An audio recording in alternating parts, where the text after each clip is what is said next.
चित्रपट संभाजीराजे छावा चित्रपटातून पाहिले ना, तसे संभाजी महाराज एकदा शंभूराजांचा बलिदान मास पाळून एकदा संभाजी महाराज जगून बघा दादांनो, काय यातना होत्या ते कळेल. येत्या फाल्गुन शुद्ध प्रतिपदेला माझ्या संभाजीराजांचं बलिदान मास सुरू होतंय. 13 दिवस आपला माणूस गेल्यानंतर आपण जो दुखवटा पाळतो ना, तोच दुखवटा आपण आपल्या शंभूराजांचा 30 दिवस पाळायचा या महिन्यामध्ये. का? आता काही काही फार कडक पाळतात, त्याचे नियम असे आहेत की काही लोक पायात चप्पल घालत नाही,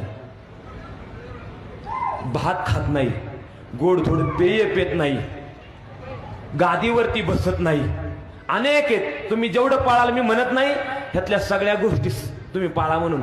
माता भगिनींनो, माझ्या मावळ्यांना हात जोडतो, पाया पडतो.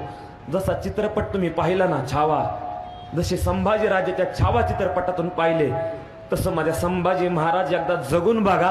माझ्या शंभूराजांचा बलिदान मास पाळा. का पाळा? एकदा तरी आठवू द्या, ज्यावेळेस रोज भात खातो आणि एखाद्या दिवशी जर अरे आज भात नाही, आज संभाजीराजांचं बलिदान मास. बोलताना एवढं वाईट वाटतं, मी काय वेदना सांगायची मला आवड येते त्यातले दादांनो. मला असं शिरोशायरी मारून ताडकेफड भाषण नाही करतायत दादांनो, पण मला माझ्या राजांच्या वेदना मला जगापुढं मांडायच्यात. कळू द्या ना. आज पाणी आलं छावा चित्रपट बघून, म्हणून आम्हाला संभाजी, जसे संभाजीराजे छावा चित्रपटातून पाहिले